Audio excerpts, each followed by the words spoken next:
Isang paalala, ang video na ito ay ayon lamang sa aking sariling pananaliksik. Hindi ko nais na pilitin ang sino man na maniwala sa videong inyong matutunghayan. Kung hindi kayo kumbinsido sa mga impormasyon at taliwas ang inyong paniniwala sa kaalamang aking ilalahad, maaari kayong gumawa ng sarili ninyong pagsisiyasat para sa inyong kakontentuhan. Ang videong ito ay gabay lamang sa mas malalim na kaalaman at pag-intindi at hindi gawa ng isang profesional. Naniniwala ako na malaya tayong magbigay ng opinyon at suhestyon bilang malayang mamamayan ng Pilipinas. Maraming salamat po. Sabi may biring, sabi niya ano, tatang. Yun. Ay, iba-ibang klase pala. Iba-ibang klase nga ang. Ay, ano yan dito eh. Merong stick bearing. Yung ibang ano, yung nakarap pinantanggal namin. Kung madami may biring dia? Kaso nga pa. Pala mag-ikot pag masyadong mahigpit. Oo, hindi rin mag-ikot. Kaya naiipit yung ito niya. Maganda oh. Yung ganito yung klase pala ano niya, maganda, stick bearing niya.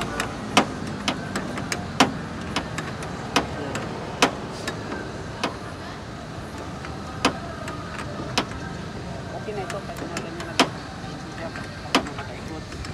Palyado na yun. Nagbirigay na yung mga ano niya. Ito, ito. Labas na ba naman ganito?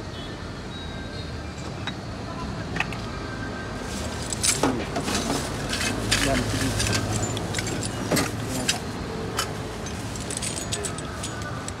Wala man dito. Yan ay pwede ang ibinrasahan ko na yan. Saan lang yung bearing ito? Isa. Isa lang ba itong dyan bearing niya? Dito? Dalawa rin natin. Dalawa yan. O bakit ito isa na lang? Ewan ko ah. Ayan o. Ayan o.